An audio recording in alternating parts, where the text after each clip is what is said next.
당신이 뭔데 내 인생의 감나라 배나라야. 내 계획을 방해하지 마. 내가 이 자리까지 오려고 어떻게 했는데. 이놈 봐라. 아직도 정신을 못 차렸군. 나는 그날 것 그대로의 분노를 잊을 수 없었습니다. 불과 며칠 전 며느리 강소영이 전화로 내뱉은 그 목소리. 평소에 나긋나긋한 며느리 목소리가 아니었습니다. 그녀의 목소리의 파동은 유리잔을 깨뜨릴 듯 날카로웠고 내 가슴에 의심의 파문을 일으켰습니다. 나는 그 모습을 보고도 못 본 척, 들었으면서도 못 들은 척 해야 했습니다. 나는 완벽한 재단의 이사였습니다. 내 손목에 채워진 낡은 손목 시계가 오후 4시를 알리고 있었습니다. 이 시계는 내가 잃어버린 시간과 내가 이룬 성공의 시간을 증명했습니다. 그때의 공기의 냄새가 생생했습니다. 값비싼 디퓨저 향기 속에서 묘하게 느껴지는 탐욕과 초조함의 냄새.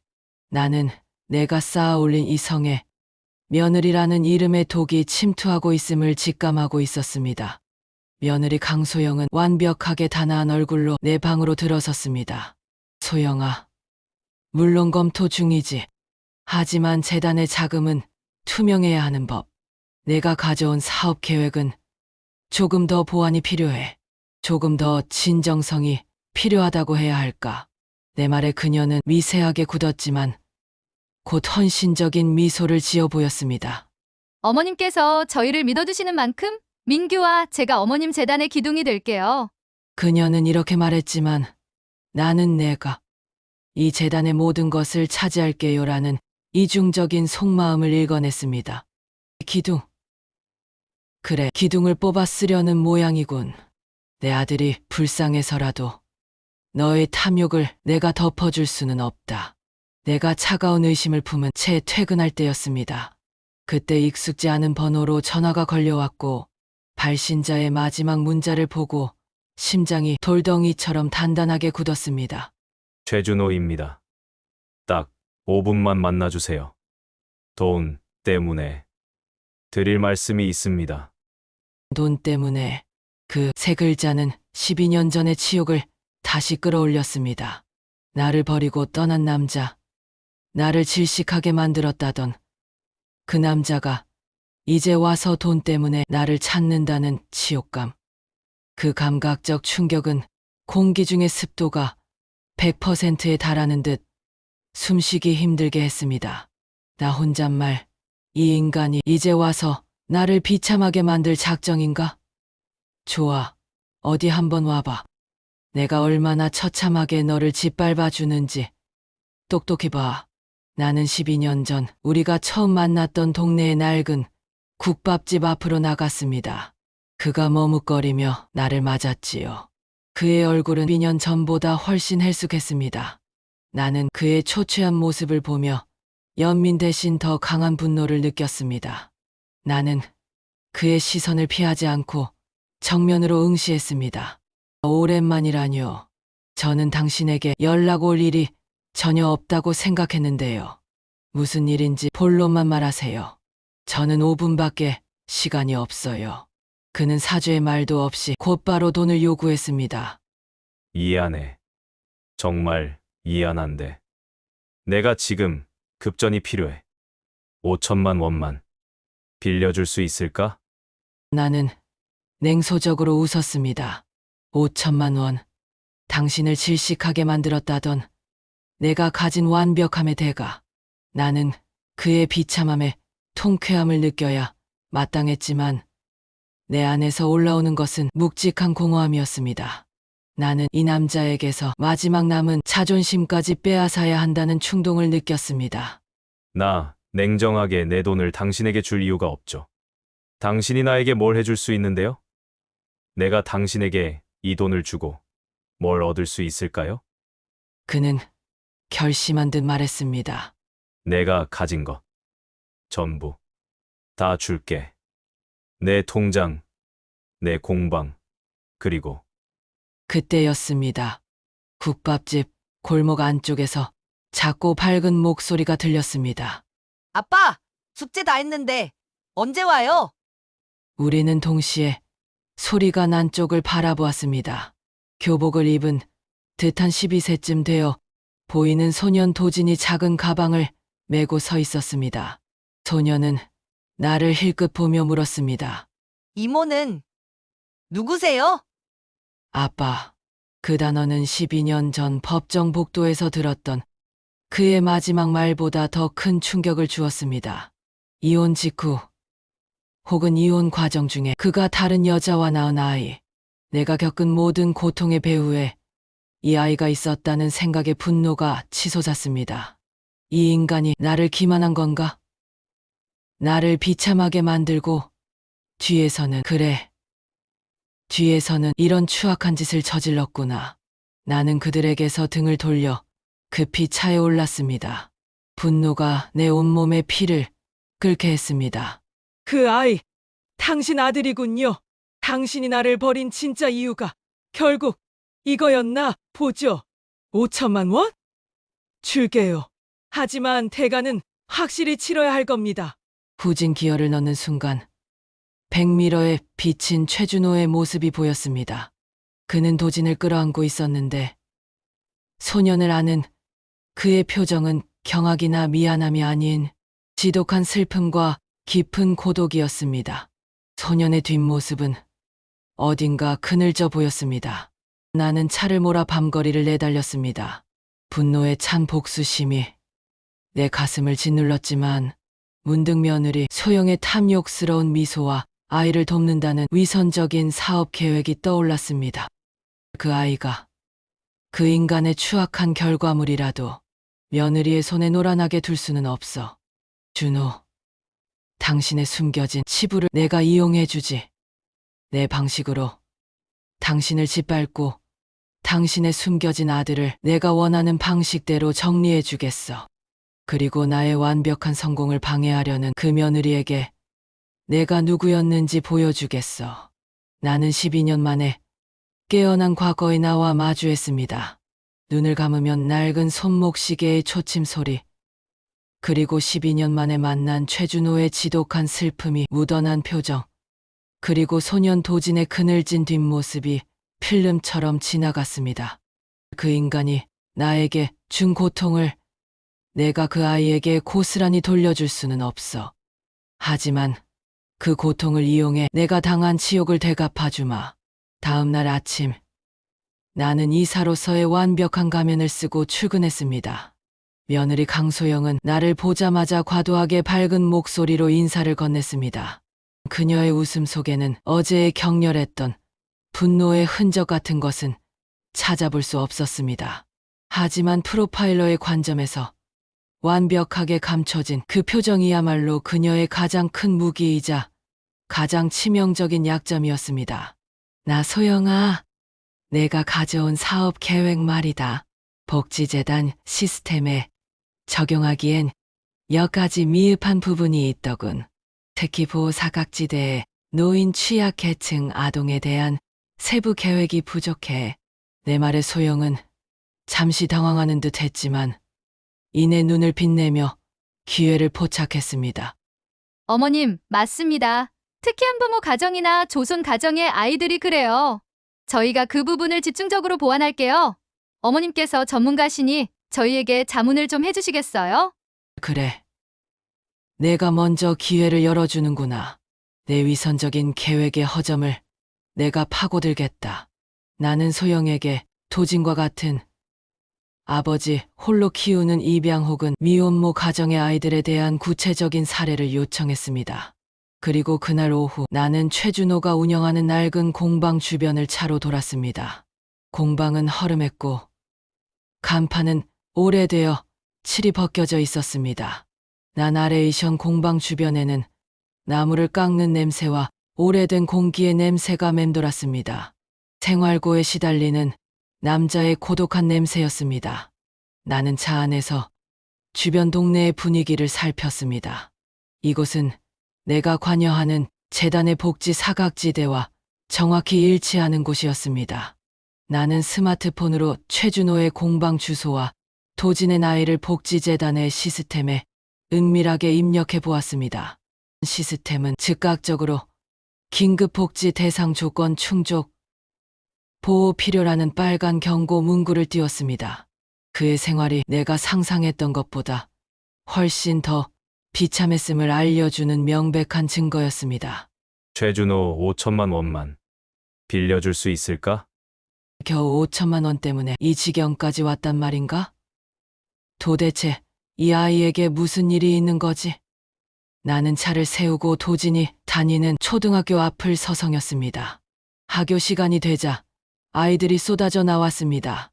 도진은 밝게 웃으며 친구들과 헤어졌지만 친구들이 엄마를 따라 차에 오르는 것을 보며 그의 걸음은 금세 느려지고 어깨는 축 처졌습니다. 나 나레이션 축 처진 도진의 어깨를 보는 순간 내 안에 12년간 굳어있던 무언가가 깨지는 듯 했습니다. 그것은 단순히 연민이 아니었습니다.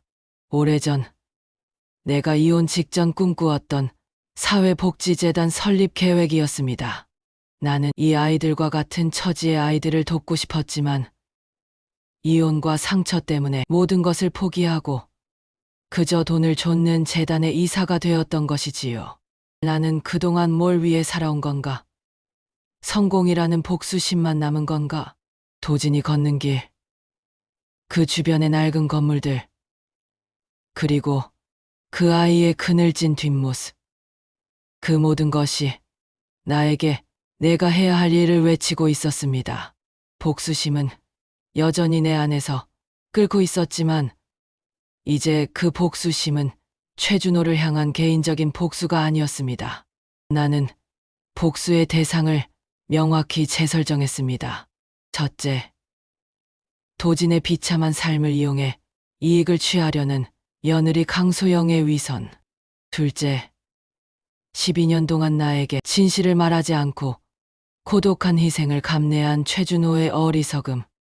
최준호의 공방으로 돌아와 나는 주차된 차 안에서 조용히 계획을 가다듬었습니다. 소영아, 내가 가져온 사업 계획은 내 복수와 정의를 위한 완벽한 미끼가 되겠구나. 나는 너의 위선을 이용해 재단의 비리 구조를 파헤치고 너를 함정에 빠뜨릴 것이다. 그리고 준호, 당신이 감춘 그 슬픔의 진실을 내가 직접 파헤쳐서 당신이 나에게 진 빚을 갚아주게 하겠어. 나는 다음 날 며느리 소영을 이사실로 불렀습니다. 나 소영아, 내 복지 사업 계획에 내가 직접 참여하겠다. 복지 사각지대 아동 지원이라는 취지는 좋지만 자금 집행의 투명성이 최우선이다. 어머님, 정말요? 와, 너무 감사합니다. 어머님께서 직접 봐주시면 저희 계획은 완벽해질 거예요. 그녀의 눈빛은 내가 아닌 내가 가진 권한을 보고 있었습니다. 탐욕이 그녀의 눈을 멀게 했고 나의 접근이 곧 그녀의 성공이라고 믿게 만들었습니다. 그녀는 내 손에 놀아나기 시작한 것입니다. 나는 그녀에게 도진이 살고 있는 지역의 복지 현황에 대한 구체적인 자료를 요청했습니다. 그녀는 아무것도 모른 채 내가 원하는 모든 것을 가져다 줄 것이었습니다. 그날 저녁, 나는 12년 전 이혼 후 닫아두었던 컴퓨터 폴더를 열었습니다. 폴더의 제목은 프로젝트 진정한 재단 설립 기획안이었습니다. 나는 낡은 키보드 위로 손을 가져갔습니다. 손끝의 감촉이 그때의 열정과 회한을 동시에 불러일으켰습니다. 나는 복수심을 정의감으로 위장하고 12년간 숨겨왔던 나의 능력을 부활시키기로 결심했습니다. 내가 이제부터 펼칠 계획이 며느리의 탐욕을 심판하고 전 남편의 숨겨진 희생을 파헤치며 잃어버린 나의 꿈을 되찾는 길이 될 것이라는 것을 나는 예감했습니다. 내가 던진 미끼는 며느리 강소영에게 완벽하게 통했습니다. 프로젝트 진정한 재단 설립 기획안 폴더를 열자 낡은 문서들에서 종이에 묵직한 냄새가 올라왔습니다. 그것은 단순한 자료가 아니라 당시 세상을 바꾸고 싶었던 내 순수한 열정의 냄새였습니다. 나는 그날 밤을 새워 며느리 강소영의 사업 계획과 내 옛 기획안을 교차 분석했습니다. 소영의 계획은 겉으로는 복지였지만 안으로는 자금 흐름의 투명성을 고의로 흐리게 하는 치명적인 허점이 있었습니다. 전형적인 위장 사업의 공식이었지요. 소영아, 내 탐욕이 너의 발목을 잡을 것이다. 내가 만든 허점을 내가 너를 끌어내릴 덫으로 삼아주마. 다음 날 나는 며느리에게 완벽하게 위장된 조언을 건넸습니다. 복지 사업이 성공하려면 자금의 규모를 키워야 한다는 것이 핵심이었습니다. 특히 취약계층 아동의 정서적 지원을 명목으로 외부 기업 후원을 유치해야 대규모 투자가 가능하다는 논리를 펼쳤습니다. 내가 아는 투자자들을 연결해 줄 수 있다는 제안까지 덧붙였습니다. 그녀는 내 제안에 기쁨을 감추지 못했지만 그녀는 내 조언이 사실은 자금 횡령의 규모를 키워 그녀의 죄를 더 무겁게 만들 함정이라는 것을 전혀 깨닫지 못했습니다. 탐욕이 그녀의 눈을 멀게 했고 나의 접근이 곧 그녀의 성공이라고 믿게 만든 것입니다. 며느리를 향한 덫을 놓는 동시에 나는 최준호의 비밀을 파헤치기 위한 프로파일링을 시작했습니다. 12년 전 나를 따랐던 복지재단의 인맥들을 은밀히 동원했습니다. 그들이 전해준 탐문 결과는 충격적이었습니다. 최준호는 매일 새벽부터 밤까지 공방에서 일하며 소년 도진을 위해서는 퀵서비스 일까지 마다하지 않았습니다. 이웃들은 그가 성실하지만 늘 고독하고 아이에게 헌신적이라고 입을 모았습니다.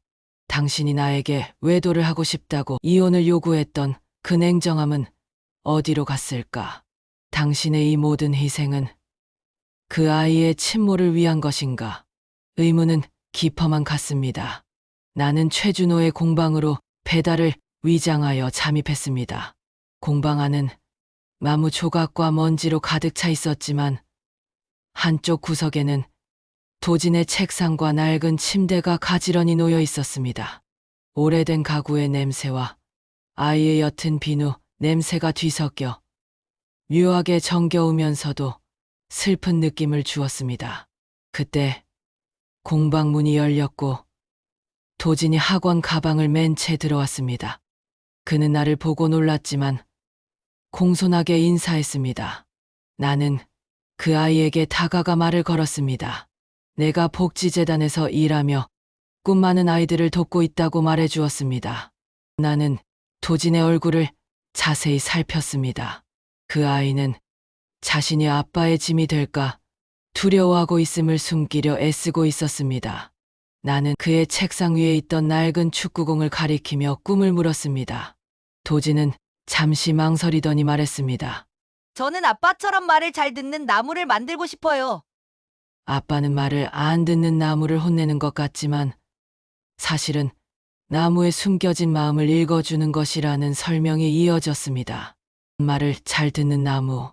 그 말을 듣는 순간 나는 최준호가 나에게 이혼을 요구하며 던졌던 당신의 완벽함이 나를 망쳤다는 말이 떠올랐습니다. 어쩌면 그는 나에게서 말을 안 듣는 나무처럼 자신의 숨겨진 마음을 읽어주기를 원했는지도 모른다는 회한이 밀려왔습니다. 도진과의 짧은 교감은 내 복수심의 궤도를 완전히 바꾸어 놓았습니다. 며느리 강소영에 대한 응징은 정의 실현으로 가야 했고 최준호에 대한 복수는 진실을 캐내어 그를 고독한 희생에서 해방시키는 것으로 변모했습니다. 공방문이 열리고 최준호가 돌아왔습니다. 그는 나를 보고 깜짝 놀랐지만 도진을 사이에 두고 우리는 팽팽하게 대치했습니다. 그는 내가 도진에게 무슨 말을 했는지 가그쳐 물었습니다. 나는 그의 물음에 긴 설명을 할 필요를 느끼지 못했습니다. 나는 낡은 가방에서 5천만 원을 꺼내 테이블 위에 놓았습니다. 돈다발 위로 며느리 강소영에게 건넨 대규모 투자 유치 기획안 복사본이 살짝 스쳐 지나갔습니다. 5천만 원 가져왔어요. 대신 조건이 있어요. 당신이 감추고 있는 도진이의 진실. 그게 무엇이든 나에게 말해줘야 해. 그리고 당신을 궁지로 몰아넣고 있는 배우가 있다면 내가 처리할 수 있도록 모든 것을 넘겨야 해. 최준호는 돈과 기획안을 번갈아 보았지만 그의 눈은 깊은 고민에 잠겼습니다. 그는 나에게 진실을 말할까? 아니면 또다시 침묵할까? 도진아, 너의 아빠를 구원하는 것은 너의 슬픈 눈빛에서 시작된 나의 새로운 계획이 될 것이다. 나는 그를 쳐다본 채 공방문을 나섰습니다. 등 뒤로 최준호가 나를 잡으려 했지만 나는 뒤돌아보지 않았습니다. 내가 이끈 이 거대한 복수극이 이제 며느리의 탐욕을 심판하고 전 남편의 숨겨진 희생을 파헤치며 잃어버린 나의 꿈을 되찾는 거대한 변수를 맞이할 준비를 끝냈다는 것을 나는 알고 있었습니다. 내가 던진 미끼는 며느리 강소영에게 완벽하게 통했습니다. 그녀는 내가 연결해준다는 대규모 투자 유치에 눈이 멀어 복지재단의 시스템을 이용해 위장 법인을 설립하는 작업에 착수했습니다. 그녀의 눈빛은 이미 탐욕으로 번들거리고 있었습니다. 그녀의 움직임은 예상보다 빨랐습니다. 그녀는 내가 준 조언대로 취약계층 아동 정서 지원이라는 그럴싸한 명분을 내세웠고 나는 그녀의 위선을 역이용해 내가 가진 인맥들에게 그녀의 사업을 홍보해 주었습니다. 그녀의 성공은 곧 그녀의 몰락을 위한 나의 완벽한 설계였습니다. 소영아, 넌 내 탐욕 때문에 내 발밑에 깔린 진짜 위험을 보지 못하는구나. 한편 최준호는 나의 제안에 끝내 침묵했습니다. 내가 공방 테이블 위에 두고 온 5천만 원은 그대로 남아 있었습니다. 그는 내 돈을 받지 않았고 도진의 진실도 그를 궁지로 모는 배우에 대해서도 아무 말 하지 않았습니다. 나는 답답했습니다. 그는 여전히 나를 배신자라 여기는 것일까? 아니면 나에게 진실을 말하는 것이 그 자신보다 더 중요한 무언가를 위협한다고 생각하는 것일까? 나는 그의 침묵에서 고독한 희생자의 고집을 읽어냈습니다. 며칠 후 재단 이사실로 낡고 빛바랜 소포 하나가 도착했습니다. 발신인은 최준호의 공방 주소였습니다. 포장지를 뜯자 낡은 사진첩이 손에 잡혔습니다. 오래된 종이 특유의 곰팡내와 먼지의 거친 감촉이 손끝에 닿았습니다. 사진첩을 펼쳤습니다. 첫 장에는 20년 전 젊은 시절 환하게 웃고 있는 최준호의 사진이 있었습니다. 그리고 다음 장부터는 내가 전혀 알지 못하는 묘하게 청순하고 아름다운 한 여인의 사진이 이어졌습니다. 이 여자 누구지?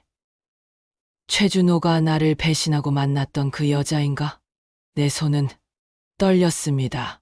사진첩은 시간의 흐름을 따라갔습니다. 여인은 임신을 했고 아이를 낳았습니다.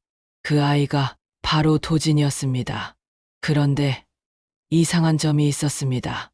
아이가 태어난 시점은 우리가 이혼한 시점보다 훨씬 이전이었습니다. 최소한 15년 전의 사진들이었습니다. 사진 속 여인과 최준호는 연인이 아닌 마치 가족처럼 다정했지만 어딘가 슬픈 분위기를 풍기고 있었습니다. 여인의 모습은 점점 야위어갔고 도진이 5살쯤 되었을 때 여인의 사진은 더 이상 나타나지 않았습니다. 마지막 장에는 도진이 최준호의 공방에서 나무 조각을 들고 환하게 웃는 사진이 있었습니다. 그리고 뒷면에 펜으로 쓴 희미한 글씨가 있었습니다. 지켜줘. 내가 못다 이룬 꿈. 당신이라서 믿어. 나 혼잣말 지켜줘. 못다 이룬 꿈. 이 여자는 도대체 누구였으며 왜 최준호에게 이 아이를 맡긴 거지? 그리고 최준호는 왜 나에게 외도를 핑계로 이혼을 요구했던 것일까? 낡은 사진첩을 덮자 내 머릿속의 모든 퍼즐 조각들이 다시 뒤섞였습니다. 내 복수심의 불길은 이제 분노가 아닌 연민과 회한의 안개 속으로 가라앉는 듯 했습니다. 나는 최준호의 침묵이 단순한 고집이 아니라 도진의 존재를 지키기 위한 고독한 계약이었다는 것을 깨달았습니다. 그날 저녁, 며느리 강소영이 의기양양하게 찾아왔습니다. 그녀는 내가 마련해준 투자자들과의 만남이 성공적으로 끝났다며 기뻐했습니다. 소영아, 내가 애쓰는 모습은 참 보기 좋구나. 이모가 널 믿는 만큼 너도 이모를 실망시키지 않겠지? 그녀는 나에게 걱정 마세요라고 말했지만 나는 그녀의 눈에서 내가 가진 것을 모두 흡수하려는 탐욕을 읽어냈습니다. 그녀는 지금 자신이 밟고 있는 자금 횡령의 덫이 얼마나 깊은지 전혀 모르고 있었습니다. 나는 며느리를 보내고 다시 사진첩을 펼쳤습니다. 사진첩 속 여인과 도진의 모습, 그리고 12년 전 이혼 당시 내가 유산했던 아픔이 오버랩되었습니다. 최준호, 당신은 왜 나에게 이 모든 진실을 숨겼지? 왜 나에게 오해와 증오만 남기고 홀로 이 짐을 짊어진 거야? 당신의 그 어리석은 희생이 나를 얼마나 비참하게 만들었는지 당신은 알기나 해.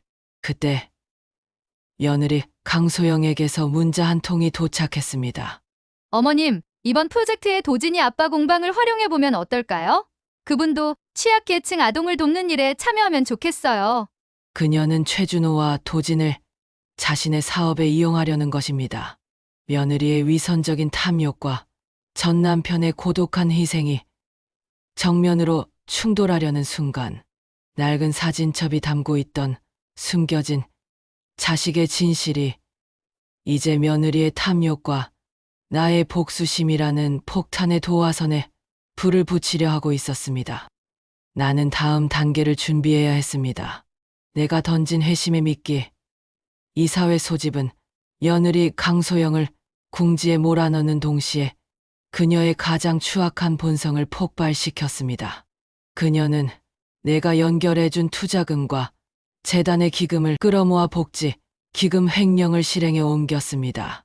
내가 놓은 덫인 줄도 모른 채 그녀는 자신을 향해 닫히는 감옥문을 스스로 열고 들어가는 중이었습니다. 복지재단의 시스템 알람이 울렸습니다. 자금 흐름의 투명성 기준을 이탈했다는 경고였습니다.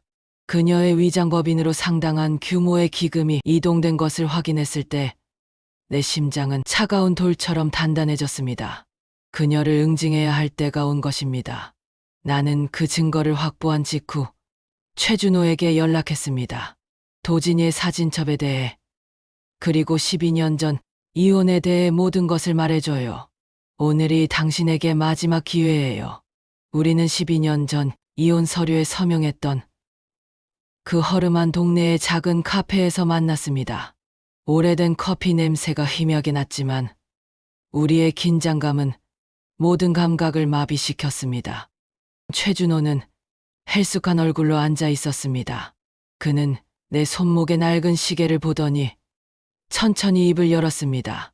그의 목소리는 12년 전처럼 차가웠지만 이번에는 그 밑에 깊은 슬픔의 강이 흐르고 있었습니다. 나에게 기회를 줘서 고마워요. 이 진실은 당신이 몰랐어야 할 진실이었어. 그는 낡은 사진첩 속 여인 윤희에 대해 말했습니다. 윤희는 그의 첫사랑이자 나를 만나기 전 심장병으로 시한부 판정을 받은 사람이었습니다. 도진은 그녀와 그의 아이가 아닌 윤희가 혼자 키우던 아이였습니다. 윤희는 아이의 아버지가 누군지 밝히지 않고 세상을 떠났고 임종 직전 최준호에게 도진을 당신의 못다 이룬 꿈, 가족으로 지켜달라고 부탁했던 것입니다. 내 손에 쥐어있던 사진첩이 무겁게 느껴졌습니다. 단순한 불륜이 아니라 고독한 약속과 희생이었습니다. 그리고 이혼의 진실. 최준호는 내가 유산한 직후 힘들어하는 나를 보며 자신이 곧 죽을 윤희의 아이를 입양할 예정이라는 사실을 말할 수 없었다고 했습니다. 당신에게 이 사실을 말하면 당신은 죄책감과 연민 때문에 도진이를 외면하지 못할 거라고 생각했어. 나는 당신이 나 때문에 또다시 상처받는 것을 원치 않았어. 그래서 가장 잔인한 방법을 선택한 거야. 당신이 나를 증오해서라도 당신의 완벽한 삶을 살게 해주고 싶었어. 당신을 증오해서라도. 그 말은 12년 전 나를 향한 비수였지만 지금은 나를 향한 완벽한 희생의 방패였음을 깨달았습니다. 눈물이 나지 않았습니다. 대신 심장이 찢어지는 듯한 회한이 밀려왔습니다. 내가 12년간 증오했던 것은 가짜 진실이었고 진짜 진실은 나를 지키려는 그의 어리석은 사랑이었던 것입니다. 나 혼잣말, 짧고 강렬하게 이 인간아, 당신의 그 고독한 희생이 나를 얼마나 비참하게 만들었는지 당신은 알기나 해. 그때 나는 며느리 소영이 보낸 문자를 떠올렸습니다. 그녀는 최준호와 도진을 자신의 횡령 사업에 이용하려 했습니다. 회한과 연민은 순식간에 분노의 정의감으로 전환되었습니다. 내가 12년간의 오해로 최준호를 미워하는 동안 가장 가까운 가족인 며느리는 우리 가족의 파편들을 짓밟고 있었던 것입니다. 나는 테이블 위에 5천만 원을 내려놓았습니다. 5천만 원은 받아요. 하지만 이제 당신 혼자 짐을 지지 않아요. 내가 짊어질 거예요. 당신은 당신의 희생으로 나를 지켰지만 나는 나의 능력으로 당신과 도진이를 지킬 거예요. 당신이 뭘 어떻게? 당신의 아들 도진을 이용하여 재단의 복지 기금을 빼돌린 사람이 있어요. 내 아들의 아내, 며느리 강소영이에요. 이제 우리 둘이 함께 그 위선을 멈춰야 해요. 당신의 고독한 희생은 여기서 끝이에요. 최준호는 믿을 수 없다는 듯 나를 바라보았습니다. 그의 눈에는 복잡한 감정이 뒤섞여 있었지만 결국 고개를 끄덕였습니다. 그의 침묵은 나를 향한 마지막 방패였고 이제 그 방패를 내려놓고 나에게 모든 것을 맡긴 것입니다. 나는 자리에서 일어났습니다. 낡은 손목 시계를 내려다보았습니다. 12년 전 이혼의 시간, 멈춰있던 회한의 시간이 이제 다시 흐르기 시작한 것입니다. 재단으로 돌아온 나는 곧바로 며느리 소영에게 연락했습니다. 소영아, 내가 추진하는 사업, 내일 이사회에 정식 안건으로 상정할 거야. 마지막 점검하자. 최준호 씨도 참석시켜.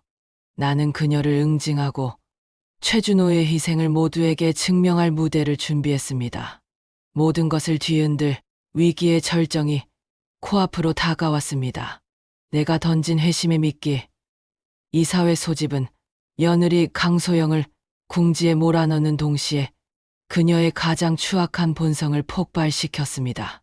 그녀는 이미 내가 횡령 증거를 확보하고 있다는 것을 눈치챘습니다. 그녀의 반격은 예상보다 교활하고 비열했습니다. 그녀는 나와 최준호가 12년 만에 다시 만난 것을 악용했습니다. 그녀는 아들 민규에게 접근하여 우리가 불륜 관계였고 재단의 기금을 가로채기 위해 위장 연대했다는 허위 정보를 흘리기 시작했습니다. 어느 날 저녁 아들 민규가 내 이 사실로 들이닥쳤습니다. 그의 얼굴은 분노와 배신감으로 일그러져 있었습니다.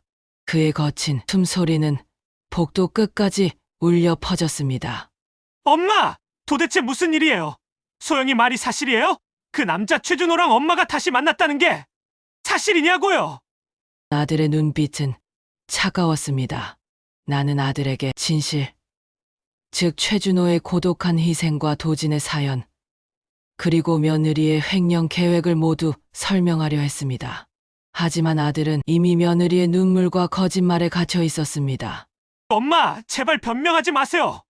소영이는 울면서 엄마가 재단 이사가 되기 위해 그 남자와 짜고 일까지 꾸민다고 했어요. 도진이라는 아이, 엄마가 그 남자랑 같이 키우려고 한다면서요? 제발 이제라도 저희 가정 좀 내버려 두세요. 아들에게 버려졌습니다. 12년 전 이혼으로 무너졌던 가정이 이제 가장 가까운 아들의 차가운 배신으로 다시 한번 산산조각이 났습니다. 내가 정의를 실현하려 하자 가장 지키고 싶었던 아들이 나의 칼날을 막아선 것입니다. 절망은 여기서 끝나지 않았습니다. 며느리 소영은 최후의 비열한 카드를 꺼냈습니다. 그녀는 도진의 입양 서류에 법적인 하자가 있음을 폭로하겠다고 최준호를 협박했습니다. 도진을 강제로 분리하겠다는 것이었습니다. 최준호는 공포에 떨었습니다. 그가 12년간 목숨을 걸고 지켜온 도진이라는 가족이 위협받고 있었기 때문입니다. 나는 분노했습니다. 내가 법률 인맥을 통해 막아낼 수 있다고 그를 설득하려 했습니다. 하지만 최준호는 나를 피했습니다. 그리고 나는 공방문 앞에 놓인 쪽지를 발견했습니다. 그의 옅은 땀, 냄새와 나무 가루 냄새가 희미하게 묻어나는 쪽지였습니다. 당신은 이 일에서 빠져요. 도진이만 지킬 수 있다면 내가 모든 죄를 뒤집어 쓸게. 당신의 성공이 이 일 때문에 무너지는 것을 원하지 않아. 나는 이미 희생하는 데 익숙해. 이 어리석은 인간아! 당신은 왜 또다시 혼자 고독한 희생을 하려는 거야? 당신의 그 침묵과 고집 때문에 내가 12년을 증오 속에 살았다는 것을 잊었어? 나는 도진을 찾아갔습니다. 도진은 공방 구석에서 축구공을 껴안고 울고 있었습니다. 그의 작은 어깨의 떨림이 나에게 전해졌습니다. 도진은 나를 보더니 필사적으로 눈물을 닦았습니다. 그는 아빠의 고독을 덜어주려 했던 것처럼 자신의 슬픔을 숨기려 했습니다. 내가 12년 전 유산했던 아이를 보는 듯한 쓰라린 회한이 내 심장을 찔렀습니다. 도진아, 울지 마. 내 아빠는 세상에서 가장 훌륭하고 용감한 사람이야. 이모가 널 지켜줄게. 내 아빠가 또다시 어리석은 희생을 하지 않도록 이모가 반드시 막아줄 거야. 나는 절망의 나락에서 마지막 투지를 불태웠습니다. 내가 가진 모든 것, 나의 명성과 이사의 지위를 걸고 며느리 소영의 부패와 최준호의 고독한 희생을 세상에 폭로해야 했습니다. 아들의 배신과 전 남편의 침묵 속에서 나는 혼자였습니다. 다음 날 아침, 복지재단 이사회의 회의실. 며느리 소영은 의기양양하게 미소 짓고 아들 민규는 나를 경멸하는 눈빛으로 쳐다보고 있었습니다. 최준호는 보이지 않았습니다. 그는 또다시 도망친 것입니다. 내가 가진 증거는 완벽했지만 가장 중요한 증인 최준호가 내 편아들 민규이 사라진 상황. 나의 계획은 완전히 실패 직전에 이르렀습니다. 나는 이제 모든 것을 건 최후의 심판을 시작해야 했습니다. 회의실 안의 공기는 마치 얼음처럼 차가웠습니다. 복지재단 이사회 회의실. 며느리 강소영은 의기양양한 미소를 짓고 있었고 아들 민규는 나를 경멸하는 차가운 눈빛으로 응시했습니다. 최준호는 보이지 않았습니다. 그는 또다시 고독한 희생을 택하고 도망친 것입니다. 나는 그 자리에서 완벽하게 혼자였습니다. 며느리의 탐욕, 아들의 배신, 전 남편의 침묵, 이 모든 무게가 내 어깨를 짓눌렀지만 나는 12년 전 이혼 후 쌓아올린 숨겨진 영웅의 능력을 발휘해야 했습니다. 이사회 의장이 며느리 소영에게 복지 사업 발표를 요청했습니다. 그녀는 능숙한 연기로 기금의 사용처를 포장하기 시작했습니다. 그 순간 나는 자리에서 일어났습니다. 내 낡은 손목시계는 정확히 10시를 가리키고 있었습니다. 잠시만요. 저는 이 사업의 자금, 흐름의 투명성에 대해 이의를 제기합니다. 회의실에는 정적이 흘렀습니다. 며느리 소영은 당황했지만 이내 나를 비웃었습니다. 어머님, 무슨 근거로 그러세요? 저희 사업은 완벽하게 합법적인데요. 나는 그녀의 도발에 흔들리지 않았습니다. 내가 12년간 복지재단 이사로 일하며 파악한 모든 시스템의 허점과 과거 내가 설립하려 했던 진정한 재단의 설계 지식이 나의 무기였습니다. 나는 준비해 간 태블릿을 이사회 중앙 모니터에 연결했습니다. 화면에는 며느리 소영이 기금을 횡령하기 위해 사용한 위장 법인의 자금 흐름과 그 은밀한 연관 관계가 완벽하게 도표로 정리되어 나타났습니다. 회색빛 화면 속 붉은색의 자금 이동 화살표는 그녀의 탐욕을 명백하게 증명했습니다. 이것이 며느리 강소영 씨가 취약계층 아동 지원을 명목으로 빼돌리려 한 복지 기금의 흐름입니다. 그녀는 이 재단의 시스템을 철저히 악용했습니다. 며느리 소영은 창백해졌습니다. 그녀는 나를 향해 달려들려 했지만 아들 민규가 그녀를 막아섰습니다. 소영아, 이게 다 뭐야? 말해봐! 이게 거짓말이라고! 아들의 눈빛이 흔들리는 것을 보았습니다. 나는 아들에게 며느리의 비리를 고발한 것이 아니라 12년 동안 그의 가정을 파괴하려 했던 부패를 응징하고 있음을 보여준 것입니다. 바로 그때 회의실 문이 벌컥 열리고 최준호가 들어섰습니다. 그의 얼굴은 땀으로 범벅이 되어 있었고 손에는 낡은 도진의 입양 서류를 쥐고 있었습니다. 최준호 격앙된 목소리. 이 일은 이분나과 상관없습니다. 모든 것은 제가 꾸민 일입니다. 며느리 강소영 씨는 이 모든 일의 공범이 아닙니다. 저에게 돈을 받고 이 모든 일을 그는 또다시 나를 지키기 위해 모든 죄를 뒤집어 쓰려 했습니다. 그의 어리석은 희생이 나의 심장을 다시 한번 찔렀습니다. 최준호 씨, 그만해요. 당신의 침묵과 희생은 여기서 끝이에요. 나는 증거 화면을 돌려 며느리 소영이 최준호에게 보낸 도진의 입양 서류 관련 협박 문자 메시지를 공개했습니다. 당신의 불륜과 입양 비리 모두 폭로하겠다는 내용이었습니다. 나 직접 대사 며느리 강소영은 자신의 횡령을 숨기기 위해 최준호 씨에게 모든 죄를 뒤집어 쓰도록 협박했습니다. 그녀는 이혼한 부부의 고통스러운 과거와 취약계층 아동인 도진이의 존재까지 이용한 악인입니다. 최준호는 내가 모든 진실을 알고 있다는 것에 충격을 받았습니다. 그의 눈에는 해방감과 깊은 연민이 뒤섞였습니다. 이 사회는 발칵 뒤집혔습니다. 증거는 명백했고 며느리의 위선은 만천하에 드러났습니다. 며느리 소영은 자신이 궁지에 몰리자 테이블 위에 서류철을 걷어차고 이성을 잃었습니다. 그녀는 나에게 달려들며 소리 질렀습니다. 다 당신 때문이야. 당신이 그 완벽한 재단을 만들지만 않았어도 당신만 없었으면 내가 모두 가질 수 있었는데. 그녀의 마지막 발악은 탐욕의 끝을 보여주었습니다.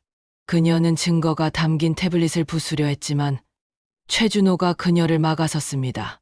몸싸움이 벌어졌고 혼란 속에서 그녀는 창문 쪽으로 비틀거렸습니다. 유리창이 깨지는 소리가 회의실 전체를 찢어발렸습니다. 그 충격적이고 날카로운 소리에 모든 움직임이 멈추었습니다. 공기 속에는 쇠 냄새 같은 것이 느껴졌습니다. 며느리 강소영은 창가에서 몸의 균형을 잃고 비명을 지르며 쓰러졌습니다. 며느리의 비극적인 몰락과 함께 경찰이 출동했습니다. 모든 증거가 확보되었습니다. 며칠 후 도진의 양육권을 지키기 위한 법정 싸움이 마무리되었습니다. 나는 변호인으로서 최준호와 함께 법정에 섰습니다. 판사님 앞에서 최준호는 12년 전 나를 향한 침묵의 희생과 도진이를 향한 헌신적인 사랑의 진실을 눈물로 고백했습니다. 이혼 당시 외도를 핑계로 나를 떠나려 했던 진짜 이유까지 모두 공개되었습니다. 나는 그동안의 회한과 증오가 결국 숭고한 오해였음을 깨달으며 눈을 감았습니다. 며느리 소영의 횡령과 협박은 모두 법적으로 응징되었고 최준호는 도진의 양육권을 지켰습니다. 모든 것을 잃을 뻔했지만 나는 결국 승리했습니다. 정의를 실현했고 12년간의 오해를 풀었습니다. 하지만 승리 뒤에 남겨진 것은 통쾌함이 아닌 가족의 상처였습니다. 나는 이제 이 상처를 어떻게 치유해야 할까요? 나는 법정 밖에서 멍하니 서 있는 아들 민규를 보았습니다. 그는 며느리의 진실과 아버지의 희생 사이에서 깊은 고통에 빠져 있었습니다. 나는 아들에게 다가갈 수 없었습니다. 하지만 그 순간 도진이 내 손을 잡았습니다. 따뜻하고 작은 손의 감촉이 나에게 전해졌습니다. 이모, 감사합니다. 이 모든 것을 해결한 나에게 가장 중요하고 깊은 치유의 과제가 남아 있었습니다. 며느리 강소영의 비극적인 몰락과 최준호의 12년간의 희생이 모두 공개된 후 세상은 잠시 소란스러웠습니다. 복지재단은 큰 혼란에 빠졌지만 내가 가진 과거의 정의 실현 기획력과 현재의 이사 직위가 힘을 합쳐 투명한 개혁을 이끌어냈습니다. 승리 후의 기쁨은 오래가지 않았습니다. 대신 공허함이 밀려왔습니다. 내가 그토록 완벽하게 복수하고 정의를 실현했지만 내 가장 가까운 가족이었던 아들 민규의 상처는 깊었습니다. 아들 민규는 며느리의 추악한 진실과 아버지 최준호의 숭고한 희생 사이에서 방황했습니다. 그는 나를 찾아와 무릎을 꿇고 울었습니다. 엄마, 죄송해요. 제가 소영이 말만 믿고 아빠를, 엄마를 의심했어요. 그의 젖은 어깨의 떨림을 느끼며 나는 12년간 내 안에 굳어있던 증오가 녹아내리는 것을 느꼈습니다. 괜찮아, 민규야. 내 잘못이 아니야. 그 모든 오해는 엄마와 아빠의 침묵이 만든 거야. 이제 우리는 상처를 치유하고 다시 시작해야 해. 민규는 며느리에게 의존했던 삶을 정리하고 자립을 결심했습니다. 그는 재단을 떠나 작은 사회봉사단체에서 다시 시작하겠다고 말했습니다. 나는 그의 새로운 시작을 응원했습니다. 그가 성숙한 어른으로 거듭나는 모습을 보는 것이 내가 얻은 가장 값진 승리였습니다. 그리고 최준호, 그는 도진의 양육권을 지킨 후 나를 찾아왔습니다. 그는 12년 전 이혼 당시 나에게 건네지 못했던 낡은 손목 시계를 내 손목에 다시 채워주려 했습니다. 당신에게 이 모든 회한을 안겨줘서 미안해요. 하지만 후회하지는 않아. 당신의 완벽함이 무너지는 것을 원치 않았어. 나는 시계를 받아 다시 착용했습니다. 그러나 이제 시계는 복수와 증오의 시간이 아닌 용서와 성찰의 시간을 알리고 있었습니다. 우리는 더 이상 12년 전에 어리고 미숙한 부부가 아니었습니다. 고마워요. 준호 씨, 당신의 희생이 나를 깨웠어요.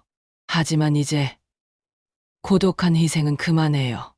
우리는 재결합이라는 섣부른 선택을 하지 않았습니다. 대신 우리는 새로운 형태의 가족이 되기로 했습니다. 나는 도진의 새로운 이모이자 그의 꿈을 지지하는 재단 이사로서 그의 삶에 깊숙이 관여했습니다. 최준호는 공방을 확장하여 취약계층 아동들을 위한 목공 수업을 시작했고 나는 그 수업을 재단의 정식 프로그램으로 채택했습니다. 나는 복지재단을 개혁했습니다.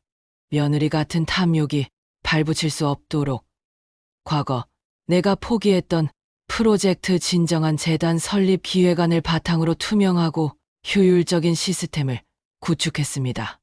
나는 12년간 숨겨왔던 나의 능력을 마침내 사회를 위한 정의에 사용하며 진정한 영웅으로 거듭났습니다.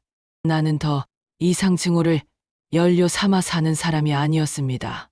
내 삶은 연민과 봉사라는 새로운 향으로 가득 찼습니다. 가을 햇살이 따사로운 어느 날 오후 최준호의 공방들에서 우리는 작은 기념사진을 찍었습니다. 나, 최준호, 도진, 그리고 잠시 들른 아들 민규까지. 나는 낡은 사진첩의 마지막 빈 페이지를 열었습니다. 그리고 방금 찍은 우리 네 사람의 새로운 가족 사진을 조심스럽게 붙였습니다. 사진 속에는 12년 전 증오와 오해로 얼룩졌던 그림자는 없었습니다. 최준호의 표정은 평온했고 도진의 눈빛은 빛났으며 민규는 따뜻하게 웃고 있었습니다. 나 혼잣말 12년의 회한을 넘어 나는 결국 가장 소중한 것을 되찾았습니다. 사랑과 용서, 그리고 성숙한 이해, 모든 것을 초월한 평온이 마침내 내 삶을 감싸 안았습니다. 나는 창가에 서서 낡은 손목 시계를 내려다보았습니다. 시계는 멈추지 않고 계속 흘러가고 있었습니다. 나는 이제 과거를 돌아보지 않고 새로운 가족과 새로운 꿈을 향해 한 걸음씩 나아가고 있습니다. 내 이야기는 끝났지만 우리의 삶은 이제 막 진정한 이막을 시작한 것입니다.